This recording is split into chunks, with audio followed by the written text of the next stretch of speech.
80 tahun, bahkan ada yang 85 tahun. Nah, lamun tiang niki sekitar 69 tahun. Alhamdulillah masih diberikan kesempatan untuk dapat melaksanakan pengabdian kepada Allah Subhanahu wa taala. Semasih belum diambil oleh Allah Subhanahu wa taala. Karena itu adalah urusan Allah Subhanahu wa taala. Maka itulah di dalam sebuah kitab ini ulama ini membagi masa hidup manusia itu menjadi 3 bagian. Yang pertama itu faqalal ulama ad-dunya salasah, bahwa dunia itu 3, maksudnya 3 kehidupan. Yang pertama itu adalah al-amsi, masa yang lalu. Masa yang lalu itu masa yang tidak bisa ditempuh lagi, masa yang tidak bisa kita capai lagi.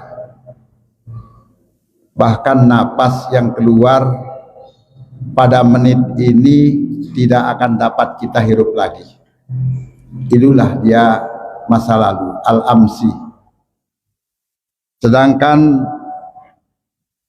yang kedua itu adalah al-yaum, hari ini.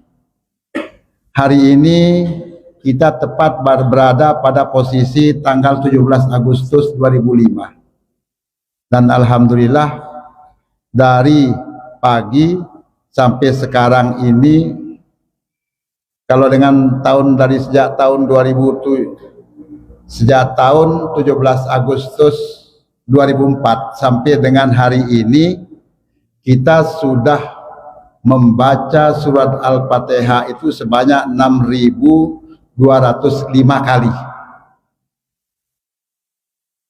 Itu jumlah Fatihah yang pernah kita baca dari tanggal 17 Agustus yang lalu sampai dengan tanggal 17 Agustus hari ini, al-yaum. Insya Allah kalau dia bisa sampai usia kita, sampai Isya ini genap dia 6.205 kali bacaan Fatihah. Jadi sebenarnya menjadi orang yang beriman itu berat, karena kita harus mempertahankan keimanan itu dari zaman dahulu sampai sekarang. Dari zaman kita berada di alam arwah. Alam arwah itu adalah alam di mana semua roh mengambil kesaksian. Kesaksian itu melalui Allah yang mempertanyakan kepada kita semuanya, alastu birabbikum, tahukah engkau ini aku ini siapakah aku ini? Tahukah engkau bahwa aku Rabbmu? Lalu semua kita itu di alam arwah itu mengatakan, qalu bala syahidna, aku bersaksi bahwa pelungguh dekaji itu adalah Rabbku. Ya, si pertahanan sampai dengan sekarang ini alhamdulillah. Banyak teman-teman yang niki sudah tua-tua, sama sudah yang mengalami 17 Agustus itu sekitar 69 kali. Ya, berarti usia tiang sampai dengan sekarang ini 69.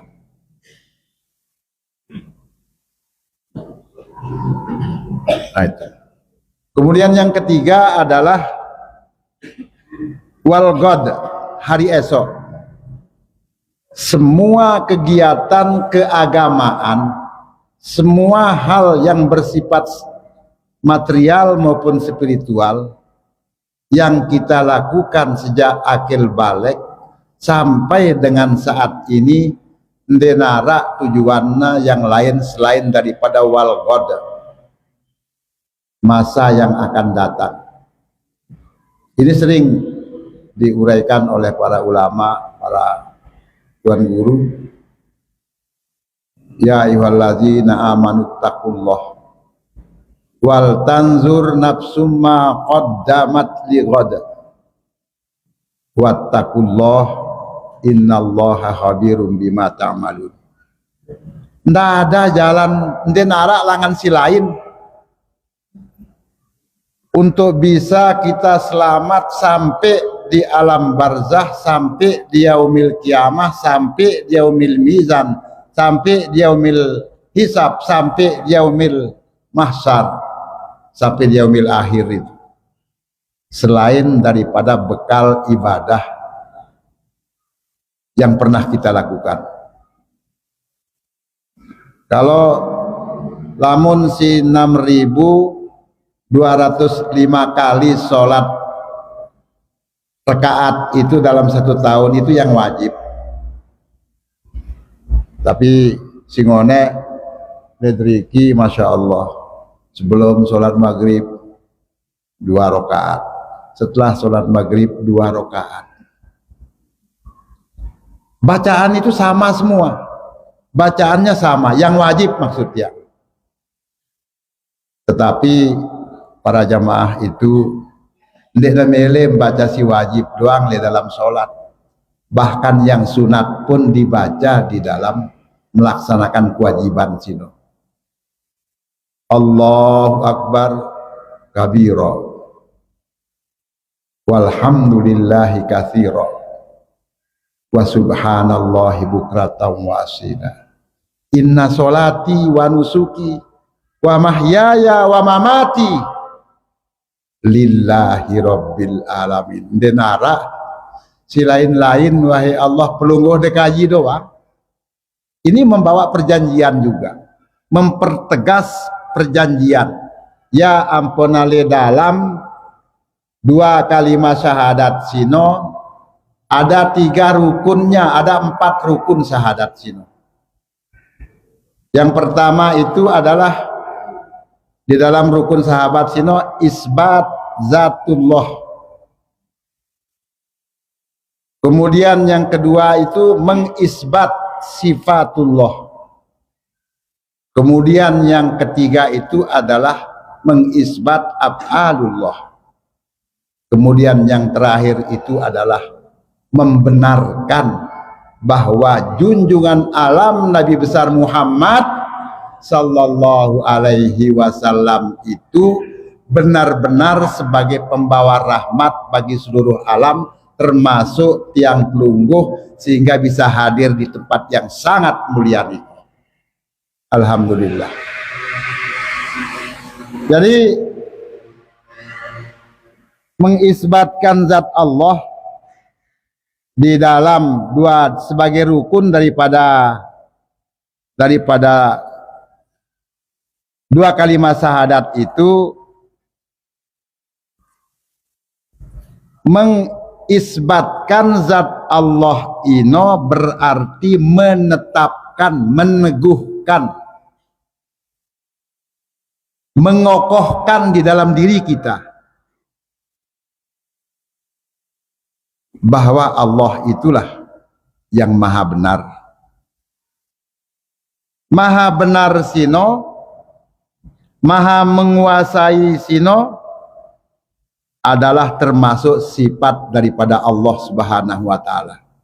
Maha mengetahui, maha mendengar, maha melihat, maha, semuanya maha. Dan binasanya 2 kalimat syahadat itu apabila ada yang kita anggap maha selain daripada Allah. Ya apanya di dalam berzikir itu ara endah arana zikir napi isbat. Zikir napi isbat itu napi itu tidak ada. Dia bertentangan sebenarnya antara kalimat la ilaha dengan illallah di dalam zikir napi isbat. La ilaha, tidak ada Tuhan illa Allah. Nah, oleh sebab itulah yang kita kokohkan sehingga disebutkan dengan isbat zatullah. Nah, kemudian isbat sifatullah sino seperti yang katakan tadi, bahwa salah satunya adalah sifat Allah itu maha mendengar, maha mengetahui, maha kuasa, maha kasih, maha rahman. Denara kancana pada. Jika ada pernyataan kita, karena pernyataan ini adalah yang menyebabkan kita bisa mengucapkan ini, bukanlah mulut kita, tetapi yang menyebabkan terucapnya segala sesuatu itu adalah nyawa kita. Oleh sebab itu, hal yang harus dihindari di sini adalah jangan sampai ada di dalam pemahaman kita bahwa ada yang maha selain daripada Allah Subhanahu wa ta'ala. Inilah yang dimaksud dengan syirik. Di dalam Al-Quran sino denara penjelasan mengatakan syirik besar atau syirik kecil dalam Al-Quran tidak ada. Syirik saja sudah. Wa'budullah, sembah nenek, wala tusriku bihi syai'an, tetapi jangan engkau menyekutukannya dengan sesuatu. Dende nara pemaranta bahwa ara yang maha selain daripada Allah. Ini syirik. Na'udzubillahi min zalik. Nah, oleh sebab itulah maka kualitas si melekat pada zat Allah ini seperti yang sampaikan tadi itu adalah maha pengampun. Begitu banyak dosa-dosa yang pernah kita lakukan, baik yang kita sadari atau tidak kita sadari, atau kita kesal saja terhadap iman yang kita punya. Makanya ada kalimat yang ditemui oleh malaikat Jibril di arsy ketika diserahkan kepada baginda Nabi besar Muhammad sallallahu alaihi wasallam. Apa bunyi kalimat itu? Allahumma indahala syakku fi imani. Itu bukan firman, tetapi risalah yang mengatakan seperti itu dijumpai oleh malaikat Jibril itu 14.000 tahun sebelum diadakannya Adam dan Hawa, sebelum adanya bumi ini. Dan itu yang selalu mengingatkan kita bahwa iman ini adalah salah satu hal yang paling berharga di dalam diri kita. Denara kancana pada iman nino keabdalannya, ketinggiannya, kehebatannya di dalam diri manusia. Oleh sebab itulah maka setiap saat si wajib dalam satu hari satu malam itu kita membaca pernyataan itu 9 kali. Asyhadu alla ilaha illallah wa asyhadu anna muhammadur rasulullah. Apalagi 9 kali sis jelus kelam, tambah lagi dengan sunat sebelum dan setelahnya. Sedangkan orang yang kafir saja selama ratusan tahun satu kali dia mengucapkan 2 kalimat syahadat itu terhapus kekafirannya dan dicap sebagai orang yang beriman oleh Allah Subhanahu wa taala. Kita semuanya alhamdulillahirabbil alamin. Nah, kemudian af'alullah, mengisbatkan af'alullah. Ini merupakan perbuatan, tindakan Allah yang meliputi segala hal yang berkaitan dengan ketentuan yang berlaku. Ini kaitan dengan qada-qadar.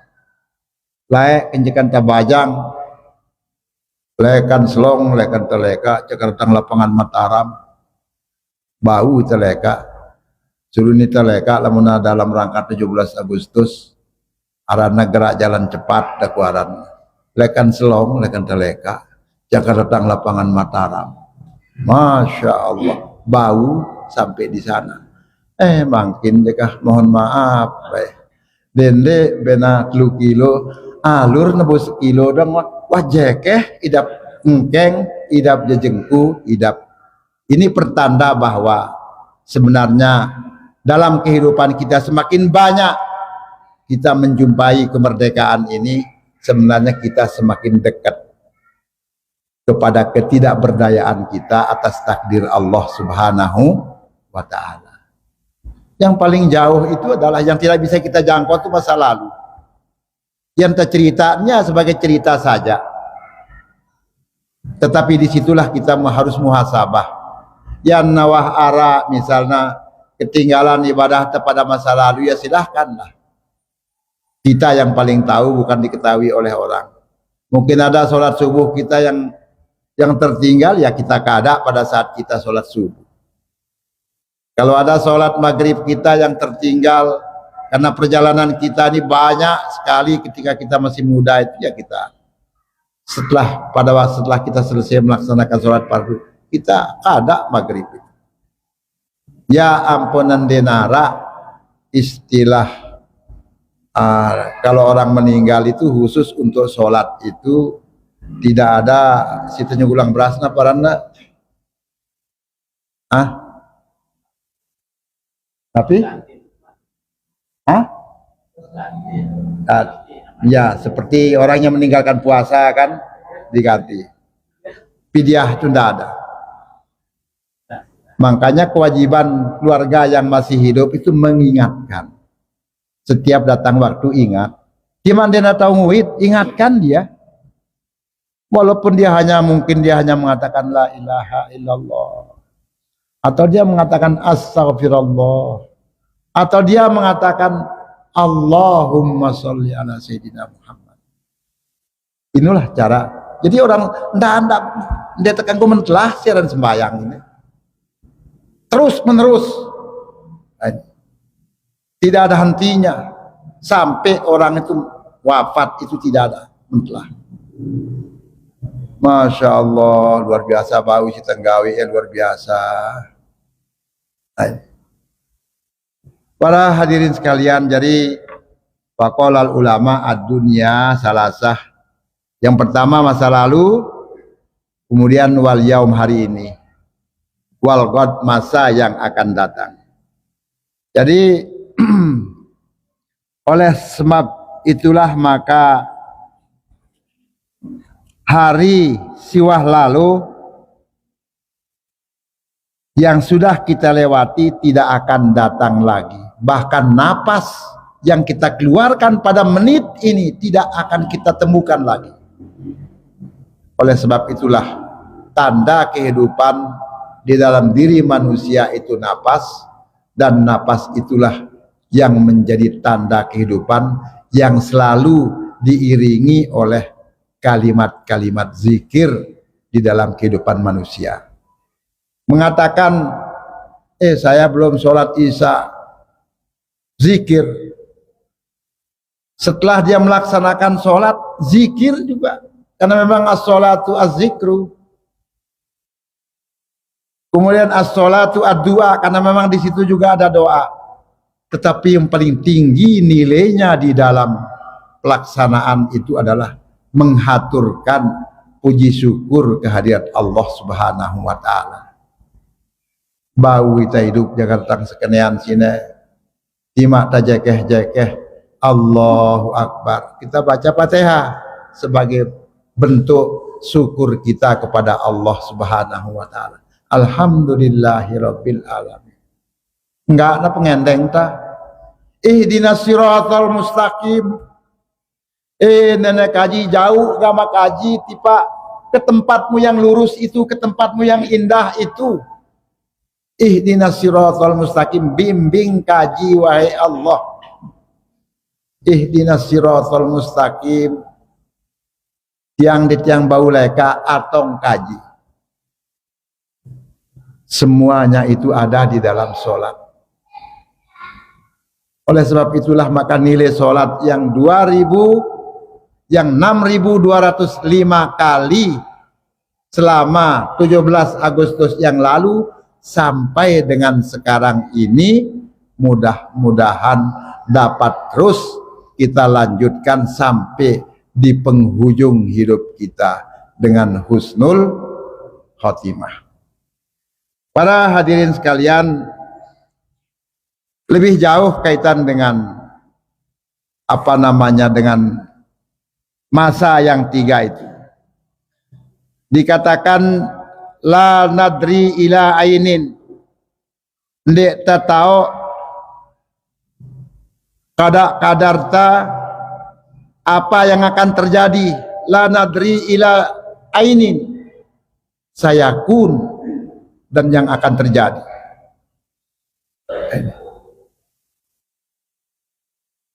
Oleh sebab itu, kita sebagai orang yang berakal harus dapat menguasai akal kita supaya jiwa dan hati kita itu dapat mengalahkan akal yang menjadi sebab perasaan kita itu menjadi londo, menjadi lurus dalam melaksanakan ibadah. Ibadah itu kan tidak hanya yang berkaitan dengan sholat saja. Ibadah secara global, ibadah mahdoh.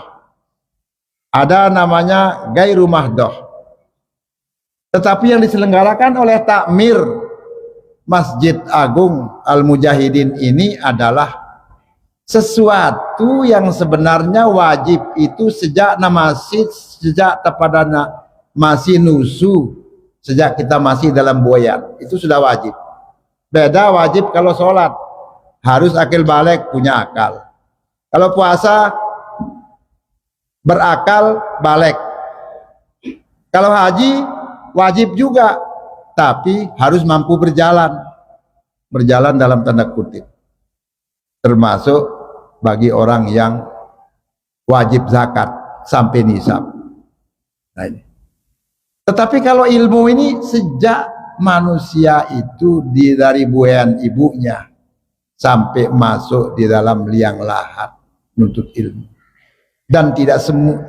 Nah, dena selapuan dengan mau taufik hidayah untuk bisa menghadiri majelis zikir ini. Ketika seorang hamba Allah ini dalam sebuah hadis, ketika seorang hamba Allah itu datang dengan niat untuk beribadah atau datang ke majelis ilmu, maka para malaikat itu menghamparkan sayapnya untuk menerima kehadiran mereka. Nah, kemudian kalau dia datang ke majelis ilmu 1 jam saja, dia duduk di situ dianggap iktikaf, mendengarkannya saja setara dengan orang yang melaksanakan sholat 1 malam suntuk. Ini biarpun dia tidak ada penjelasan di situ di dalam hadis ini, penjelasan kalau dia orangnya sudah berilmu tidak usah nuntut ilmu, tidak.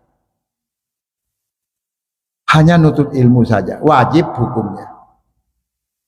Dari sejak buayan sampai masuk di dalam liang lahat. Berilmu apa kita tuntut di dalam liang lahat? Yang namanya alam barzah itu adalah dibanding dengan alam dunianya ya paling yang bayangkan orang yang sudah meninggal dari zaman Nabiullah Adam itu sampai sekarang masih ada di alam barzah, sedangkan kehidupan kita di dunia ini kan Masya Allah tidaklah seberapa. Ya, alam kita berumur 100 atau jarang dengan berumur 100 nikah. Jarang. Nah, itu. Ini adalah hal yang berkaitan dengan kehidupan kita yang lalu, yang sekarang, dan masa yang akan datang. Jadi intinya untuk menemui masa datang itu, wal God itu adalah dengan jalan bertakwa. Bertakwa itu tidak hanya ibadah mahdoh, tetapi gairu mahdoh. Nah, kemudian di dalam ibadah dibagi lagi. Ada namanya ibadah qalbiyah, ada namanya ibadah kauliyah, dan ada namanya ibadah af'aliyah, dan ada pula namanya ibadah maliyah. Ibadah qalbiyah itu ketika kita memandang orang yang hidupnya susah sambil ngendong, mungkin kalau di Selong Denara aranya kota di desa gina lalu ading kebon sambil ngumbak waina mbe inana silai penanak ini waingku kata janing be inana lalu aning desa Malaysia mbe mana orang tuanya yang laki lalu endah aning desa Malaysia lamun ta umur 60 doang sambil kita nejak kena kode bega lelah. Biarpun cinta kasih kita itu luar biasa, Pak. Ini. Tetapi masih ada orang yang lebih tua daripada kita dan nampaknya tidak sehat, masih siap untuk mencintai cucunya. Mencintai itulah yang dimaksud dengan ibadah qalbiyah itu. Mencintai istri, mencintai suami, kemudian mencintai alam semesta, terutama yang paling utama itu adalah mencintai Allah. Walaupun belum dia melaksanakan sholat, tetapi dia mengatakan, aku akan pergi ke tempat sujud. Tempat sujud itu masjid, itu juga masih deman sembahyang, deman sholat, tetapi ucapannya, hatinya sudah termasuk ibadah qalbiyah. Oleh sebab itulah maka setelah kita perjalanan itulah dia ibadah fi'liyah. Setelah ibadah fi'liyah juga masih kita beribadah fi'liyah juga di sini. Karena rukun di dalam sholat sino selain yang rukun 13 itu masuk di dalam rukun fi'liyah juga. Rukun kauli, rukun fi'li, dan rukun qalbi. Rukun fi'li itu ketika kita ruku, rukun fi'li. Ketika kita sujud, rukun fi'li. Lalu rukun kaulinya yang mana? Ketika kita meskipun hukumnya sunnah, kita mengucapkan lagu ndete pada mele ketinggalan mengucapkan subhana rabbiyal azim wa bihamdihi ketika kita sujud. Subhanallah. Luar biasa. Jadi tiga. Termasuk kalau Fatihah kan wajib. Fatihah wajib. Kemudian kita mengatakan subhana rabbiyal a'la wa bihamdihi itu sunnah. Tetapi kita baca saking karena tingginya nilai manusia ketika dia sujud itu. Karena dalam perintah Allah itu hanya ruku dan sujud saja. Penjelasan tentang bagaimana cara sholat dalam Al-Quran denara. Makanya Nabi bilang, "Shollu kama ra'aitumuni yusolli."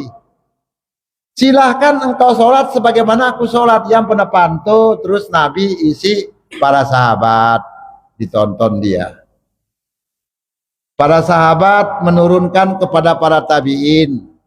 Para tabi'in dilihat sama oleh tabi'in sampai kepada sholafus saleh sampai dengan saat sekarang ini. Ini sanad tentang sholat itu sampai kepada baginda Nabi besar Muhammad sallallahu alaihi wasallam. Lalu setelah itu sampai kepada pembicaraan antara Allah dan Rasulullah. Kalau di situ yang kedua itu wajib. Yang kedua itu wajib ketika kita mengatakan at-tahiyyatul mubarakatus salawatut thayyibah. Baginda Nabi ngaturin seperti itu kepada Allah Subhanahu wa taala. Kemudian dijawab oleh Allah Subhanahu wa taala, assalamu alayka ayyuhan nabiyyu wa rahmatullahi wa barakatuh. Nabi kita dikatakan seperti itu oleh Allah. Dan ucapan itu kita ikuti juga sampai dengan sekarang ini. Tapi Nabi itu bukanlah orang yang egois. Dia tidak mau sendiri, dia ingat kepada umatnya. Assalamu alaina wa ala ibadillahi sholihin. Sekenuan dua tiba umat-umatku hamba umatku ini. Yang seperti ini yang kumpul-kumpul maraniki sholat duduk, karena kita duduk di masjid ini di mandi ada baca apa-apa dianggap itikaf saja, dianggap itikaf oleh Allah Subhanahu wa taala walaupun dia tidak membaca apa-apa, apalagi membaca tasbih, apalagi membaca alhamdulillah, apalagi dia membaca Allahu Akbar. Tapi meskipun demikian, para ulama itu senantiasa dia itu merendahkan dirinya dengan mengatakan, mungkin semua kita sudah hafal, Ilahi las tulil firdausi ala. Coba semua. Ilahi las tulil firdausi ala walal aqwa ala naril jahimi fahabalita batau wa ghafir dunubi fa innaka ghafirud zambil azimi. La ilaha illallah. Begitu, meskipun ya dari tanggal 17 Agustus yang lalu sampai dengan 17 Agustus yang sekarang ini, rakaat sholat yang dilakukan sampai dengan Isya nanti itu 6.205, masih seorang hamba yang soleh itu mengatakan ilahilas tulil firdausi ahla nenek kaji det yang cocok idap nagintama sorga jannatul firdaus, saking karena rendah hatinya orang yang beriman itu.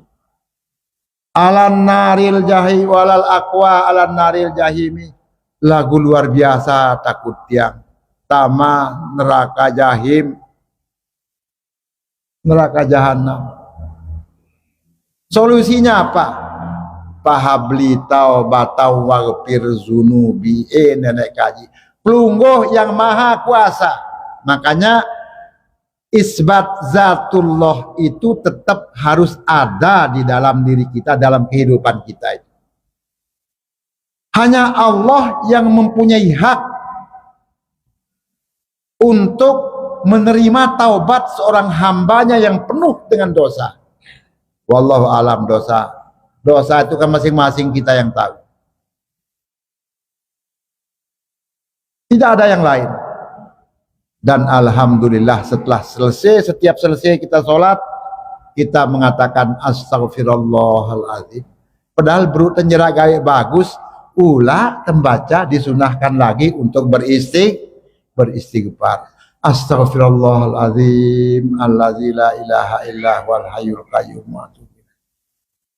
walal aqwa alan naril jahimi fahabli taubatan waghfir zunubi. Oleh sebab sino terimalah taubat hamba terhadap segala dosa yang pernah hamba lakukan. Di mana temeningeno misalnya bagaimana kalau kita dapat melaksanakan sholat itu? Sholat itu sebagai penghapus daripada hal-hal yang pernah kita lakukan pada masa lalu. Ya ampun, di dalam sholat itu ada perjanjian meskipun hukumnya sunat. Inna sholati wa nusuki wa mahyaya wa mamati lillahi rabbil alamin. Hidup mati segala-galanya semata-mata karena pelungguh dekaji, wahai Allah. Ya ampun, mulai baca si wajib surat Al-Fatihah. Dia tekanggo ninggalang rasa syukur kepada Allah itu Tidak boleh kita hilangkan. Wajib. Dan jumlah yang kita baca selama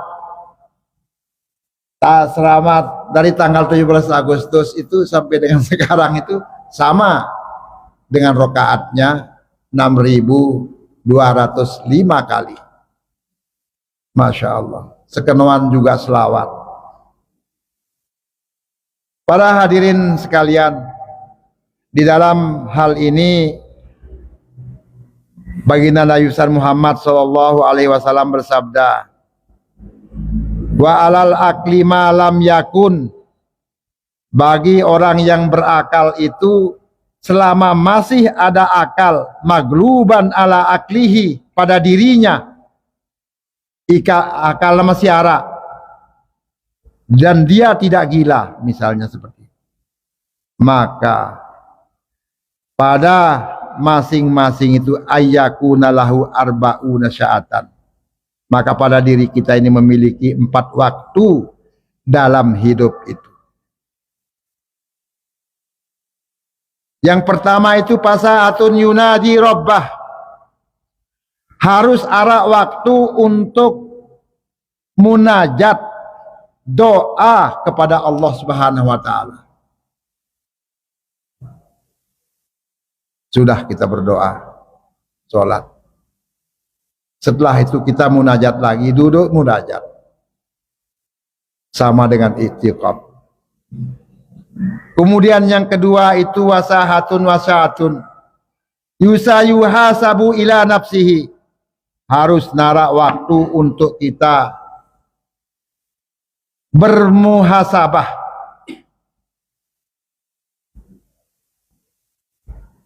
Menghitung diri kita. Usia kita segini masih ke arah waktu. Karena gerang terlupa indah nengkaina. Usia-usia si malah makin nikit yang kela gulau pelunggo cesang masih kuat ingatan. Harus ke arah waktu kita untuk bermuhasabah. Muhasabah itu tidak hanya hal yang baik, tetapi hal yang buruk juga. Tetapi bagi orang yang melaksanakan sholat, itu 5 waktu sehari semalam itu, alhamdulillah, menjadi sebab sampurnanya muhasabahnya manusia sini di dalam kehidupan kita itu. Karing pada menit nah. Mas waktu. Yang insya Allah lamunara umur di ladang, bolehlah kita menumpang mandi. Lamunara umur tabelo malik Pak. Mudah-mudahan kepada Daud Malik. Sehingga di beberapa tempat yang pada hari ini kita bisa ketemu, ternyata besoknya sudah ada WA innalillahi wa inna ilaihi raji'un. Jadi mohon maaf atas segala kekurangannya. Mudah-mudahan Allah Subhanahu wa taala senantiasa memberikan kita taufik hidayah kuat lahir batin sehingga sampai di penghujung hayat kita itu tetap kita dapat melaksanakan ibadah. Wabillahi taufik wal hidayah. Wassalamualaikum warahmatullahi wabarakatuh.